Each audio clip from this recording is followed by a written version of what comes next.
Cet épisode est présenté par la ville de Granby.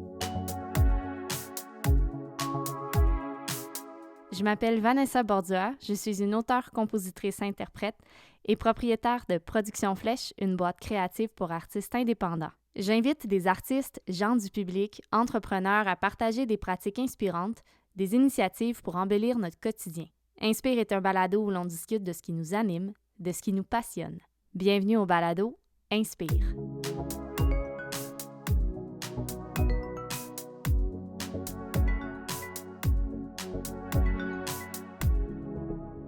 Dans cet épisode, je discute avec Isabelle Côté, directrice et coach vocale de l'école de chant Cantabile, située à Granby. Elle nous parle de sa passion au-delà du chant, de ce métier qu'il a choisi.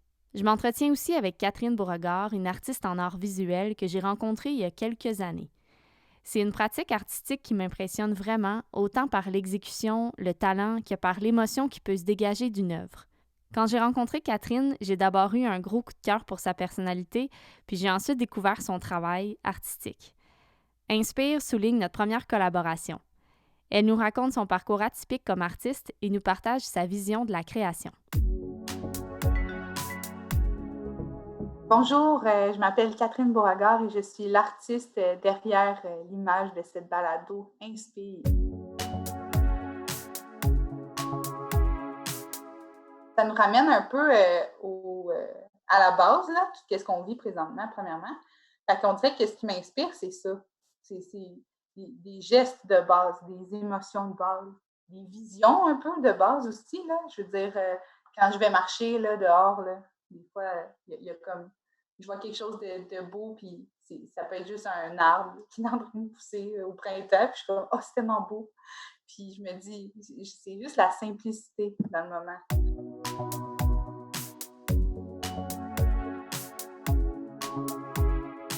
Salut Kat! Salut Vanessa, ça va? Ça va bien toi? Ça va très bien. Merci d'être là pour nous parler. Je trouve ça vraiment le fun en fait de pouvoir te parler parce que c'est toi qui as fait le visuel du podcast justement. Oui, ça me fait tellement plaisir. Je trouve que ça complète bien l'ensemble de l'œuvre, on dirait, que je m'implique aussi dans ton podcast. Oui, puis je suis contente parce que on se connaît un peu, mais on se connaît pas tant que ça. Puis je connais pas nécessairement non plus ton parcours de comment tu as commencé à explorer ce médium-là, à faire du dessin, de l'illustration. Tu es enseignante au secondaire aussi. Puis pour toi, comment ça a commencé comment, l'art visuel? Est-ce que quelle place ça prend dans ta vie, en fait? En fait, je pense qu'il y a comme plein de parcours possibles pour l'art visuel pour chaque artiste, mais moi, ça m'a toujours intriguée. J'ai toujours eu un crayon à la main, là. J'avais un frère, j'ai un frère qui est très, très sportif, puis quand on était jeunes, lui, il était souvent parti dans les tournois, tout ça, donc je restais plus à la maison, puis c'était vraiment une espèce d'échappatoire là, pour moi, là. C'était mon moment à moi, là. Donc, j'ai pas mal toujours dessiné. C'était vraiment quelque chose qui m'apportait beaucoup de bien, puis ça me faisait en sorte que je m'évadais un peu. Je m'évadais dans ma tête, là, vraiment. Puis, c'est vraiment venu par de la reproduction en premier. Je sais pas OK. comment... Tu as commencé en imitant des images que tu aimais, puis en les reproduisant. Puis c'est comme ça que ça a Ouais, parti? oui, puis même que c'est resté, je te dirais, parce que, je veux dire, très humblement, là, je suis pas quelqu'un, il y a plusieurs artistes qui ont comme ce don-là, là, ils commencent à dessiner, puis déjà d'emblée, ils ont comme tous les rapports de proportion, puis tout ça, là, c'est comme ancré en eux, là. Mais moi, c'est vraiment venu en reproduisant vraiment beaucoup d'images. Je reproduisais ce que je voyais. Ma mère pourrait vous raconter là, vraiment, j'ouvrais un dictionnaire, là, puis je dessinais les images que je voyais à l'intérieur. Fait que c'est vraiment venu en reproduisant. Puis je dirais que même aujourd'hui encore, j'ai les idées dans ma tête, puis c'est les idées que je reproduis. Je ne sais pas si c'est clair qu'est-ce que je dis, là, Ouais, c'est mais comme si tu les vois, tu les visualises avant de les mettre sur papier? exactement. OK. Puis c'est encore de la reproduction pour moi, là. C'est juste que là, l'image est dans ma tête. Puis elle n'est plus nécessairement sur un papier à côté de moi ou je la calque pas. C'est vraiment tout construit dans ma tête, là. Donc, C'est tu as comme un ça. parcours d'autodidacte, toi, quand même. Oui, ben en fait, j'ai jamais pris de cours de dessin. C'est peut-être pour ça aussi que ça a peut-être été plus difficile pour moi de dessiner des visages, par exemple, des rapports de proportions, importants. Mais, j'ai vraiment appris, par moi-même, très, très longtemps, là. Après ça, c'est sûr que j'ai lu là-dessus. Quand on a eu accès à internet chez moi, là, je lisais plein, d'articles là-dessus, je lisais des blogs puis tout ça. Mais sinon, là, j'ai pas eu de cours en tant que tel, là, de dessin, dans mon parcours. Fait que c'est vraiment juste une passion qui est arrivée comme ça. Tu as découvert le dessin, tu t'es mis en enfer dans ta famille. Les gens faisaient pas nécessairement de l'art visuel ou... C'est ça, donc c'est vraiment né de moi. Je sais pas, honnêtement, je sais pas la première fois, j'étais vraiment très jeune, là, fait que je pourrais pas t'expliquer, comment ça s'est présenté à moi. Mais ouais, il y a personne, dans mon entourage, proche, qui fait ce médium-là. Puis là, après ça, en étant au secondaire, puis là, en ayant plus des cours, d'art plastique, tout ça, ben là, j'ai pu essayer, différentes, techniques. Puis c'est là-dedans aussi que je me suis découvert plus, puis ça m'a aidé malgré tout ça, là. Mais ça a pris vraiment du temps avant que je décide de partager ce que je faisais. Je le faisais vraiment pour moi depuis toujours. Fait que, Est-ce qu'il y avait comme une certaine gêne au début de montrer ce que tu faisais aux autres? ben vraiment, parce que, comme j'ai dit, c'était beaucoup de la reproduction d'images, là. Fait que je me disais, mon Dieu, ça vient pas de moi. Il y avait une partie qui était de moi parce que j'adaptais toujours ce que je voyais d'une manière très artistique, là. Tu sais, c'était jamais l'image de laquelle je m'inspirais, ça donnait vraiment pas ça le résultat final, mais j'ai toujours eu l'espèce de syndrome de l'imposteur un peu, là, dans le sens que je m'auto-proclamer artiste visuel, là, mon Dieu, on dirait que c'est encore très gros pour moi de dire ça. Puis ça s'est fait quand le premier déclic où tu as participé justement à un symposium ou que tu as vendu une œuvre, par exemple? C'est arrivé, là, je te dirais que j'ai eu un parcours assez, particulier, là. Je veux dire, j'ai fait, mon bac, en enseignement, j'étais toute seule avec ma fille. En tout cas, ça a été très éprouvant. Fait que c'est vraiment là-dedans que je me suis remis à créer davantage, là. C'était à peu près là, dans ce temps-ci de l'année, il y a 3 4 ans, là, mois de mai, juin, je me suis dit: «Hey, je vais partager ce que je fais», je pense. Puis là, je me suis créé une page Facebook avec mes dessins, puis après ça, je me suis dit: «Hey, pourquoi pas participer à un symposium?»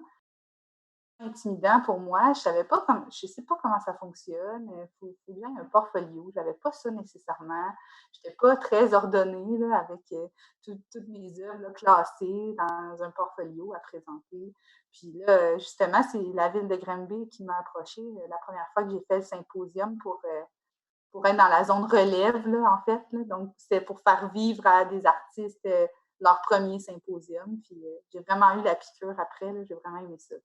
Ah C'est ben vraiment c'est le sûr, fun. ça doit motiver justement à poursuivre là-dedans puis à continuer. Est-ce que justement pendant la crise, tu as dessiné un peu plus? Est-ce que ça t'a ouvert une porte de créativité plus grande? Au début de la crise, là, quand les écoles ont fermé, puis que c'était vraiment le confinement, là, moi, tout ce qui se passait côté actualité, ça m'inspirait vraiment beaucoup. Là. Fait que j'ai comme créé quelques dessins là, un petit peu plus ludiques, là, si je peux dire, là, en lien avec tout ça. Fait que c'est plus ça que ça m'a inspiré. Mais là, plus que la crise se continue, on dirait que ça vient modifier un peu. Là. En ce moment, je suis un peu plus tannée de toutes ces règles-là, tout ce confinement-là, déconfinement, le confinement. Fait que je trouve que ça commence à peser, là, certaines journées Oui, sur oui, moi. clairement.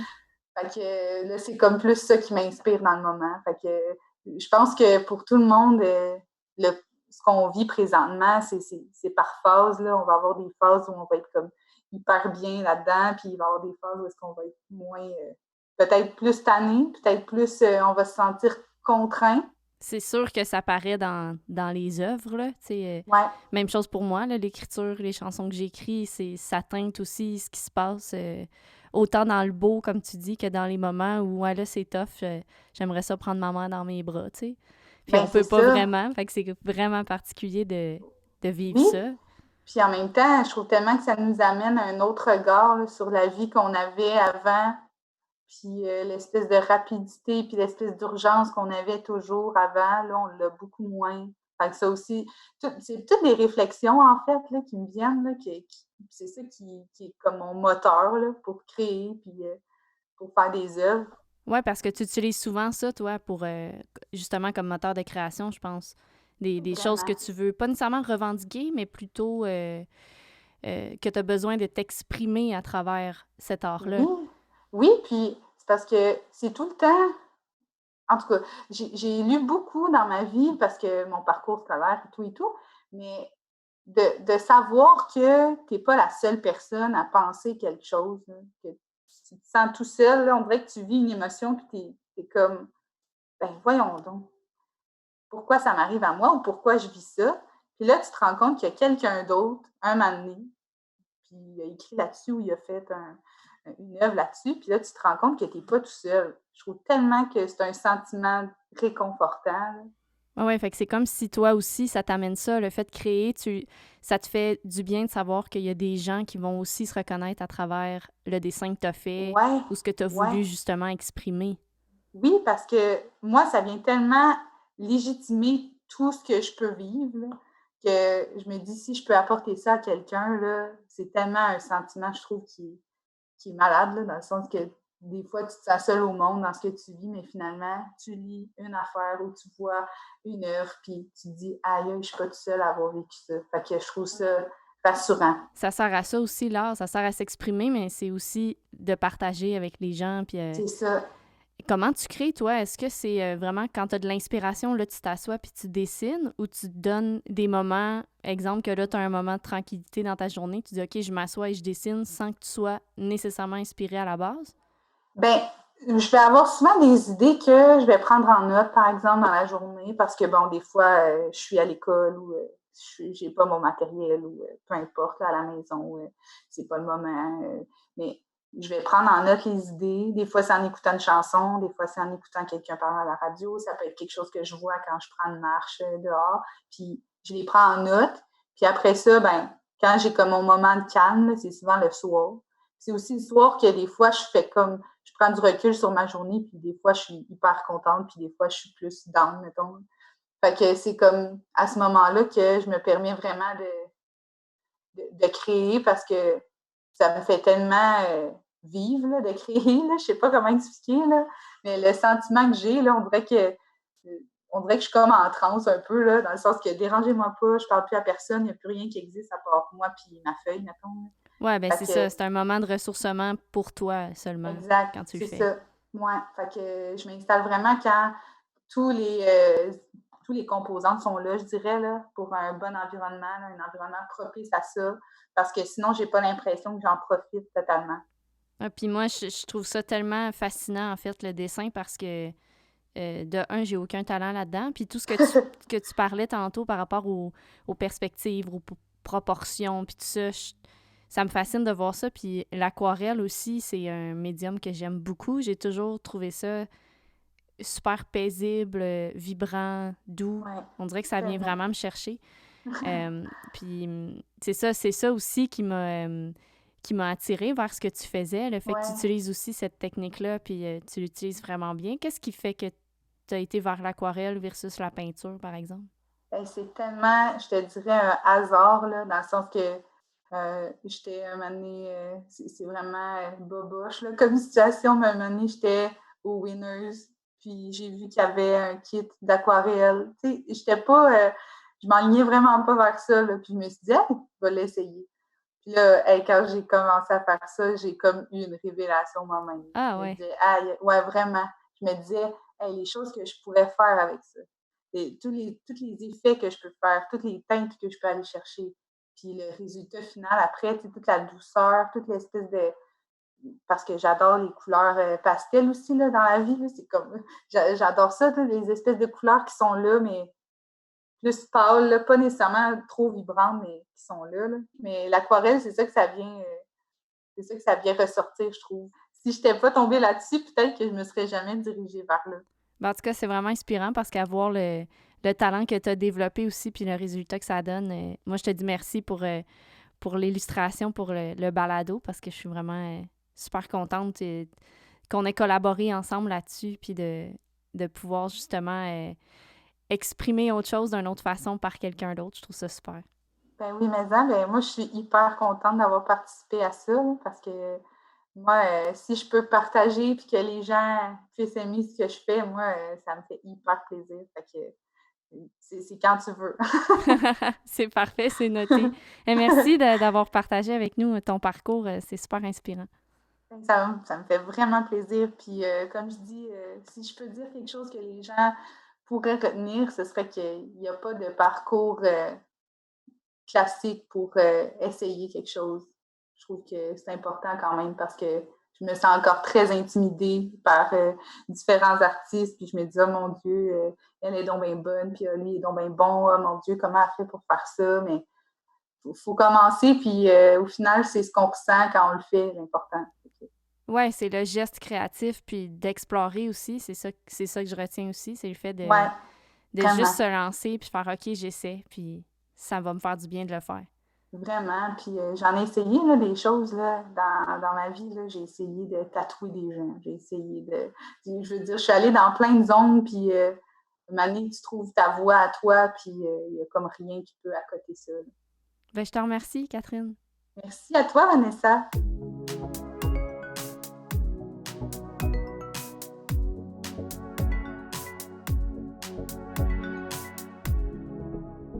On n'a pas besoin d'en faire un métier ou d'être un artiste pour avoir envie de créer.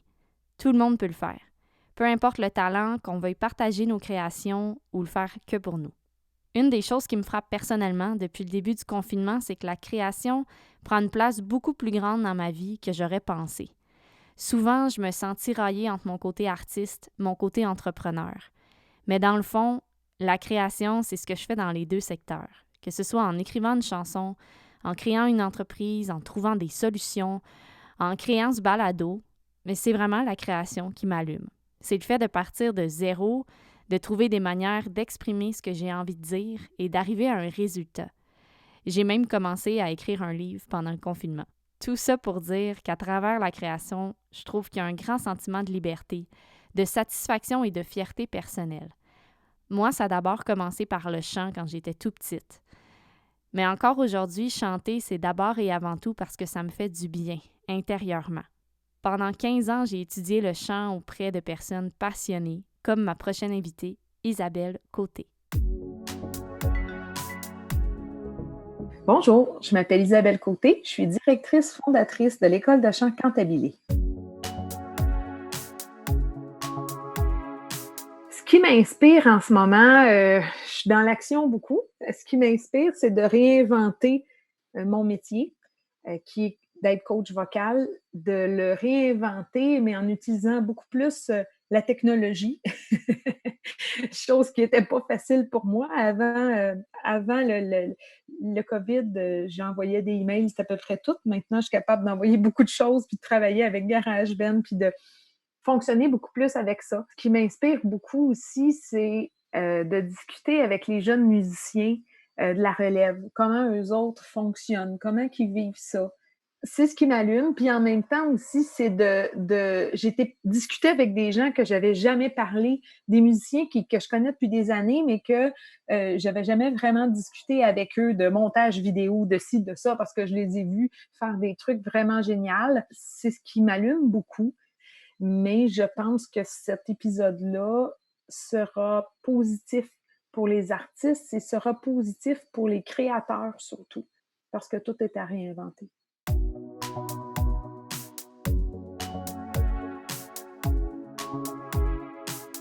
Salut Isabelle. Salut Vanessa. Merci d'accepter l'invitation. Ça me fait vraiment un grand plaisir de jaser avec toi aujourd'hui puis d'en apprendre plus en fait sur ton cheminement, sur ton parcours que je connais peu. Tu es propriétaire de l'École de chant Cantabile qui a fêté 25 ans d'existence dernièrement. Et c'est une des rares écoles où on privilégie uniquement le travail du chant. Tu cumules 30 ans d'expérience en enseignement, tu as un DEC en chant classique, un bac en enseignement de la musique, mais ça part d'où? Cette passion-là pour la voix, chanter, part d'où chez toi? Ça part, je te dirais, la voix. Juste chanter, ça part des réunions de famille, des jours de l'an où on était 70 dans la maison parce que j'ai été élevée par ma mère et ma grand-mère. Ça part aussi, génétiquement parlant, je pense que mon papa en a une partie, m'a légué une partie de ça, parce que toute la famille à mon père était musicien. Donc, bien que je ne l'ai jamais connu, en fait, je pense que ça vient de là, ça vient de loin, loin, loin. Il y a eu les chorales d'église, il y a eu des cours de piano à 11 ans. En fait, je suis pianiste à la base. C'est ça qui a commencé. Puis ensuite, de la chorale de village. Puis partir en tournée avec une chorale à l'âge de 15 ans en Europe. Mais j'ai toujours dit que c'était le métier qui m'avait choisi, en fait. J'ai été refusée à mon admission au cégep de Sherbrooke en laboratoire médical. Puis quand j'ai regardé pour être dans le deuxième tour, ben j'avais comme une semaine. Fait que j'ai dit, bon, là, je ne voulais pas encore avoir un échec. Donc, j'ai ouvert mon bulletin. Je me suis dit, la plus haute note que j'ai, c'est en musique. Go, on y va. Dans mon cas, je pense que c'est pas tant la passion pour la voix que ma passion pour transmettre, pour enseigner. Déjà au secondaire, ma prof de secondaire 1, 2, 3, 4, qui était Josée Fortin à l'époque, qui a une école de piano puis de musique. Josée, sur l'heure du midi, souvent, j'avais la clé des locaux de musique. Fait que j'avais déjà commencé à donner des cours de piano à mon prof d'anglais, à ma prof d'histoire, c'est à drôle. 2 élèves. Fait que pour moi, c'est beaucoup plus la passion de transmettre. Pour moi, l'enseignement est arrivé, j'avais peut-être 13-14 ans. Fait que ça a toujours été là, ça m'a toujours habité. Ce qui m'allume beaucoup, c'est de transmettre aux gens, de trouver une méthode, une façon, une image pour que la personne en avant de moi comprenne ce qu'elle a, tu sais, comprenne puis embarque dans mon trip, si tu veux. Quand c'est un cours de chant, c'est un cours de chant, puis je vais tout être, tu sais, je vais essayer de trouver la meilleure façon pour que la personne comprenne. J'ai besoin d'enseigner une chorégraphie, on dirait que mon cerveau est séparé en plein de sections qui fait que vite, je décortique les mouvements, je décortique plein de choses. Je suis capable d'amener les gens à l'aise, premièrement. Puis deuxièmement, ma passion de transmettre, je pense, c'est ça qui m'anime beaucoup, beaucoup. Fait que c'est l'enseignement qui t'a choisi. Toi, ensuite, t'as choisi de le faire par la voix, par le chant. Puis, tu sais, t'en as entendu des voix, là, en 30 ans d'expérience. Qu'est-ce qui te fascine, justement, de la voix des autres? La voix, pour moi, c'est une empreinte digitale. Quand même qu'on a une Véronique Dicker, il y a déjà eu Steve Diamond, ou quand même qu'il y a un imitateur qui commence à imiter une voix, le dos tourné, juste en écoutant, je peux dire si c'est la vraie ou pas. Parce que pour moi, quand j'entends une voix, j'entends toute la charge émotive, la personnalité. J'entends plein de trucs, en fait, dans la voix des gens. C'est vraiment ça qui m'anime parce que oui, je donne des cours de chant, des cours, je fais de la pose de voix, je fais tout ça, mais en aucun cas, je veux changer. Je veux et je ne peux pas non plus changer le fond de la voix. Puis je veux que les gens gardent le plus possible leur essence. Je pense que c'est ça. C'est la passion des gens, beaucoup, beaucoup. Ce que je trouve intéressant, c'est qu'on se connaît parce que, bon, tu m'as déjà enseigné. J'ai aussi déjà enseigné un petit peu à ton école. Mais je savais pas d'où profondément ça vient, cette passion-là de l'enseignement, puis de vouloir aider les autres aussi, en quelque sorte, à trouver sa voix, à trouver comment être confortable, comment s'exprimer là-dedans. Puis en ce moment, je pense qu'il y a beaucoup de gens ceux qui vivent le confinement un peu obligatoire ou l'isolement. Chanter, ça peut être une super belle façon de se découvrir pendant cette période-là. Quelqu'un qui saurait pas par où commencer, par exemple, tu lui suggérais de commencer par où, quand on n'a aucune connaissance nécessairement en comment chanter ou comment bien chanter? Dans un premier temps, c'est vrai que le COVID est une période un peu particulière où j'ai eu à me réajuster rapidement dans la semaine, si tu veux, en passant en cours virtuel, en cours en ligne. Mais pour certaines personnes, je te dirais que la première semaine, là, j'ai passé quasiment juste la semaine à faire respirer les gens. À force que les gens étaient complètement terrorisés, complètement. Il y en a qui n'avaient pas dormi, ça faisait plusieurs nuits. L'énergie était très, très haute. Tu sais, la respiration était là, dans la gorge. Les gens pleuraient, il y avait toutes sortes de trucs. C'était une grosse semaine, cette semaine-là, je te dirais. Puis pour certains, encore aujourd'hui, après 7 semaines de cours en ligne, je commence ma 8e semaine demain, je suis comme la seule visite qui rentre une fois par semaine chez eux. Mhm. Je suis leur contact un peu vers l'extérieur. Je prends le temps de sonder comment ils vont, qu'est-ce qu'ils ont fait.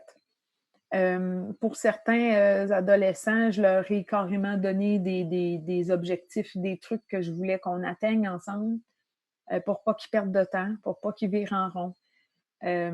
J'ai préparé des gens aussi à des auditions à l'École nationale de la chanson. C'était toute une autre affaire là, de dire, OK, il faut faire de la mise en scène, il faut placer des choses, il faut placer de l'interprétation, puis on n'est pas ensemble. On est ensemble, mais avec une caméra. C'était vraiment différent. Pour quelqu'un qui commencerait à chanter ou qui voudrait commencer à chanter, c'est évident que la première chose, c'est le contact avec la respiration. C'est la qualité de ton inspiration va aller avec la qualité de ton son. Donc, je dirais être conscient des fois juste en allant marcher, parce que les gens font beaucoup de marches ces temps-ci, en allant marcher, un petit exercice simple de inspirer en 4 enjambées, puis expirer sur 8 pas ou 12 pas, dépendant de ce que la condition physique nous le permet. Mais de juste penser à respirer dans la vie de tous les jours. Sérieux, ça va aider aussi à gérer une partie du stress, à gérer une partie de ce que les gens vivent ce temps-ci. Il y a toujours le défoulement karaoké aussi que j'ai vu que plusieurs personnes faisaient. Ça peut être bon. C'est certain que ça peut être bon justement pour sortir ce qu'il y a à sortir, puis de surtout pas se juger. L'important, c'est ce qui en ressort. Puis pour certaines personnes qui ont besoin que ça soit plus doux, ben ils vont chanter des mantras, puis ça va avoir un effet super positif sur leur santé puis leur bien-être psychologique, physique et mental à tous les niveaux. Donc, c'est vraiment quelqu'un qui veut commencer, ça peut être ça, ou comme on se dit aussi, c'est les cours en ligne. Il y a des plateformes, il y a des gens aussi qui enseignent en ligne, donc ça peut être une façon de faire aussi. Il a fallu justement que tu t'ajustes, là, toi, avec le COVID-19 pour passer de l'enseignement en ligne. Puis tu as dû le faire tout au long de ta carrière, en fait. Il a fallu que tu t'ajustes. On était avec des cassettes au début, après les CD, les MP3. Là, les cours en ligne, je le sais que ça t'a emmené une découverte parce que tu me l'as partagé. Ça a été quoi, cette découverte-là? Bien, la découverte, je t'avoue que ça m'a frappée de plein fouet quand j'ai coaché les Hors Québec pour le Festival de la chanson au mi-avril à peu près, puis que dans la même journée, j'ai passé du Manitoba, puis j'ai fini au Nouveau-Brunswick en passant tout le Canada au complet. Je me suis dit, wow, c'est magique. Je viens de faire plusieurs fuseaux horaires dans l'espace de 7-8 heures, tu sais. Ça m'a vraiment frappée, puis j'ai fait OK, attends un petit peu, là, on peut rejoindre beaucoup plus de gens.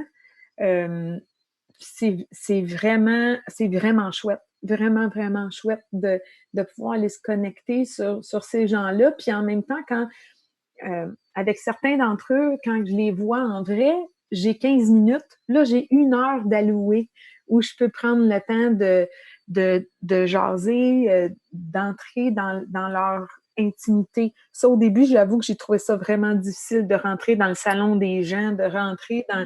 Ça me troublait un peu. Maintenant, ça va, mais je trouve ça... c'est vraiment ce qui m'a frappée dans tout ça. C'est que ça brise les frontières. Ça brise les frontières, puis ça me donne le goût encore plus de... Oui, ça ne remplacera pas un cours en vrai, c'est vrai, mais ça l'amène tellement autre chose. Ça l'amène vraiment autre chose, de travailler beaucoup plus l'écoute, de travailler l'oreille, de travailler la justesse. Maintenant, les gens sont obligés de s'entendre quand on travaille en ligne. Donc, il y a une partie du travail aussi, c'est de la dentelle que souvent en live, on n'a pas le temps de faire. Puis qu'on fait, mais plus ou moins, parce qu'on est dans l'énergie de l'autre. On est à proximité, puis qu'il y a plein de facteurs qui fait qu'on perd le focus. Tu sais, ne serait-ce qu'une sonnette du téléphone qui fait bzz bzz à côté. Tu sais, quand on est en cours en ligne, on a des écouteurs, puis il faut vraiment se focusser juste ici, maintenant, ce que je suis en train de faire. Le pouvoir du moment présent, là, ben, on l'exerce. Il est tout là. Il est tout là, vraiment. Fait que ce qui te fait du bien, au-delà de chanter, c'est vraiment d'enseigner, de transmettre à l'autre. Je pense que oui. Parce que j'ai toujours été tiraillée entre l'être et le paraître, voyez-vous. Fait que pour moi, de partir, de monter mon show à la Maison de la Culture, tu comprends-tu? Pour moi, chanter, c'est un rite initiatique.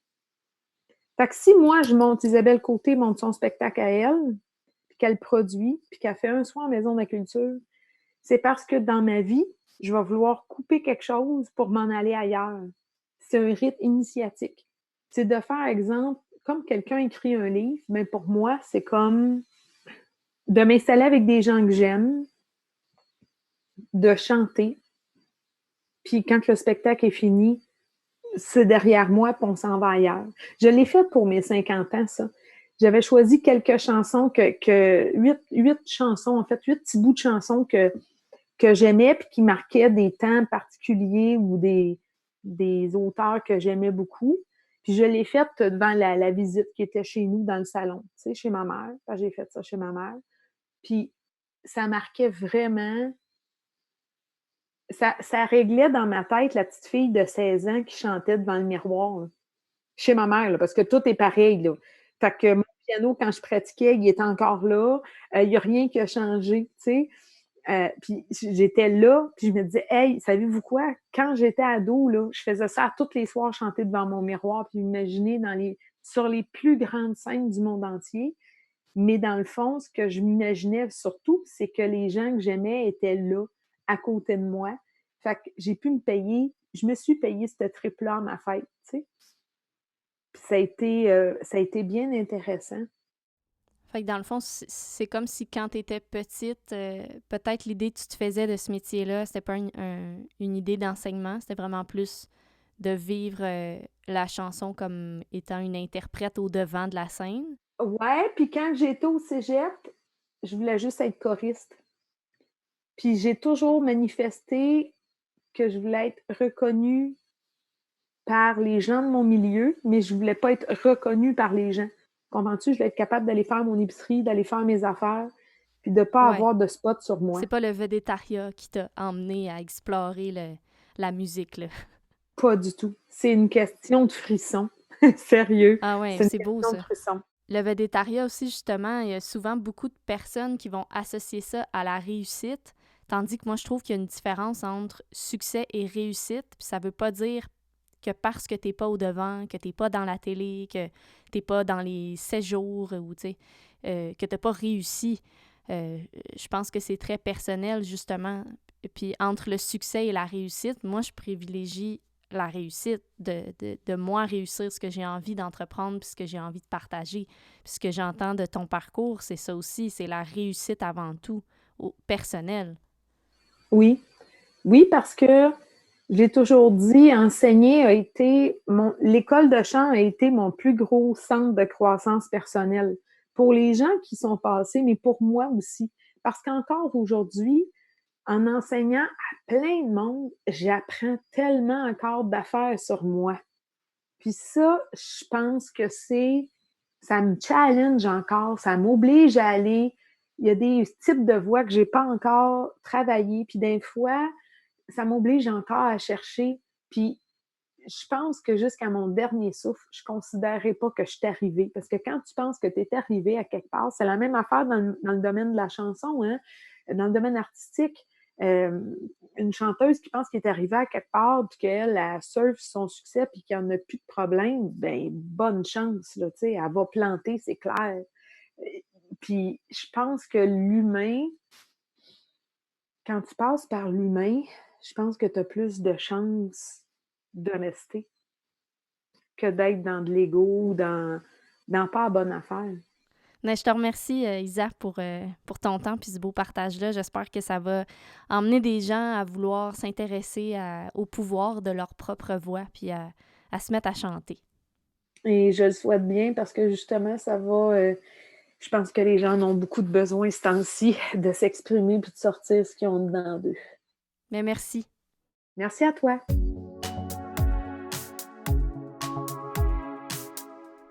C'est inspirant, cette curiosité qui a amené Catherine à développer sa passion pour l'aquarelle et ce dévouement qu'a Isabelle à accompagner les gens à découvrir leur propre voie. C'est un bon moment, il me semble, pour se connecter à nos intuitions, comme quand on était enfant et qu'on essayait plein de choses sans l'autocritique ou la peur du jugement. Créer. Juste créer. Cet épisode est présenté par la ville de Granby. Vous avez entendu les invités Isabelle Côté et Catherine Beauregard. À l'animation et la musique, moi-même, Vanessa Bordua. Une idée originale et réalisation de Production Flèche.